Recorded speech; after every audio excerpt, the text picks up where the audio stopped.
పెళ్లంటే నూరేళ్ల పంట కానీ ప్రస్తుతం మూన్నాళ్ల ముచ్చటగా మారింది. కట్నం కోసం హింసించి తాళి కట్టిన భార్యను కాటికి పంపుతున్నారు. అత్తింటి ఆరళ్లు ఆడపడుచుల వేధింపులతో మహిళల ఉసురు తీసుకుంటున్నారు. తెలంగాణలో పెరిగిన మహిళల వరకట్నం చావులపై V6 న్యూస్ స్పెషల్ స్టోరీ. పెళ్లి జీవితంలో ఎవరికైనా మధుర జ్ఞాపకం. కానీ కొన్ని పెళ్లిళ్లు మహిళలకు మూన్నాళ్ల ముచ్చటగానే మిగులుతున్నాయి. మగాళ్లతో సమానంగా చదివి ఉద్యోగం చేస్తున్న మహిళలు వివక్షకు గురవుతున్నారు. అదనపు కట్నం కోసం మానసికంగా హింసించి ఆత్మహత్య చేసుకునేందుకు కారణమవుతున్నారు కొందరు. ఎక్కువ కట్నం కావాలని వేధించి చేయడం ఎంతవరకు సమంజసమో నాకు అర్థం కావట్లేదు. జెంట్స్ కూడా even ladies are equal to gents. వాళ్ళు జాబ్స్ చేస్తున్నారు, ఇంట్లో మేనేజ్ చేసుకుంటున్నారు, బయటకు వచ్చి వాళ్ళ రంగాల్లో వాళ్ళు కూడా అభివృద్ధి చెందుతున్నారు. అయినా స్టిల్ జెంట్స్ ఎందుకు ఇంకా ఆ దూరంలో ఆలోచించట్లేదు స్టిల్ అర్థం కావట్లేదు. They are also becoming fathers and there are some more fathers are there in the society but still they are not getting into that mode. I could not understand. వాళ్ళ ఆలోచన ధోరణి మారాలి. ఆడపిల్ల అత్తింటి వారింట్లో సంతోషంగా ఉండాలని తాహతకు మించి కట్న కానుకలిస్తున్నారు తల్లిదండ్రులు.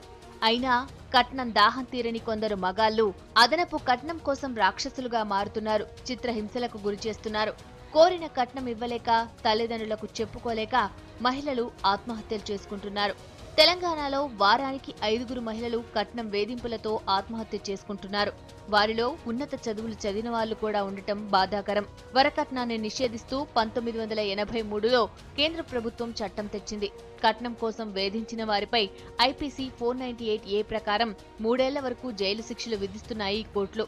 కట్నం వేధింపులతో మహిళలు చనిపోతే శిక్షలు కఠినంగా ఉంటాయంటున్నారు న్యాయ నిపుణులు.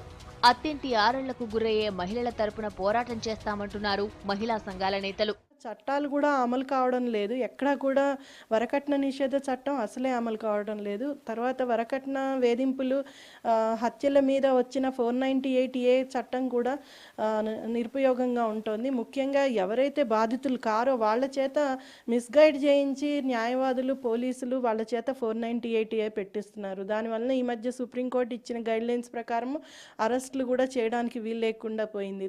అందుకని ఎక్కడా కూడా శిక్షలు పడిన దాఖలాలు ఉండట్లేదు. అందుకని అదొకటి ఫ్రీగా డబ్బులు కావాలి, ఎలా అయినా పైసలు లాగచ్చు వీళ్ళ దగ్గర నుంచి అనే ఆలోచన విధానం ఏదైతే ఉందో కట్నం అడగడానికి అది మెయిన్ కారణంగా అనుకుంటున్నాము. ఆడవాళ్లకు ఆడవాళ్లే శత్రువులుగా మారుతున్నారు. చాలా వరకు అత్త ఆడపడుచులే కట్నం కోసం వేధిస్తున్నారని ఆరోపిస్తున్నారు మహిళలు. వరకట్నం లాంటి సాంఘిక సమస్యలపై అవగాహన పెంచేందుకు బాల్యం నుంచే పిల్లలకు కౌన్సిలింగ్ ఇప్పించాల్సిన అవసరం ఉందంటున్నారు. దంపతుల మధ్య ప్రేమ బంధాలు పెరిగితే వరకట్నం చావులు ఉండవని అభిప్రాయపడుతున్నారు. ఇప్పుడు ఎడ్యుకేషన్ ఉంది, ఎడ్యుకేషన్ ఫీల్డ్ ప్రాబ్లము ఎడ్యుకేషన్ ఫీల్డే మారిపోయింది. ఎడ్యుకేషన్ మన కమర్షియల్ లెవెల్ కాదు, ప్రాబ్లం అంతా అక్కడ స్టార్ట్ అవుతుంది. ప్రతి సమస్య అక్కడ స్టార్ట్ అవుతుంది. అంటే ప్రస్తుతం ఎడ్యుకేషన్ సిస్టమ్ నుంచి తీసుకురావాలి. ఎడ్యుకేషన్ అంటే ఎడ్యుకేషన్ స్టార్ట్స్ ఫ్రమ్ మదర్ భూమిలో పిల్ల ఉన్నప్పటి నుంచే మొదలవుతుంది. ఎట్లాంటి వాల్యూస్తో వరకట్న వేధింపుల కేసుల్లో కఠిన శిక్షలు అమలు చేయటం వల్ల ఈ దురాచారం కొంతవరకు తగ్గుతుందని అభిప్రాయపడుతున్నారు ప్రజలు. కట్నం కోసం హింసించే కసాయి భర్తలను కఠినంగా శిక్షించినంత కాలం మహిళల బతుకులకు భరోసా లేదు. ఇకనైనా మహిళల రక్షణ కోసం చేసిన చట్టాలను అమలు చేసి కట్నం కోసం వేధించే అత్తింటి వారిని కఠినంగా శిక్షించాలని కోరుతున్నారు బాధిత మహిళలు. కెమెరా పర్సన్ శ్యామ్తో మల్లేష్, V6 హైదరాబాద్.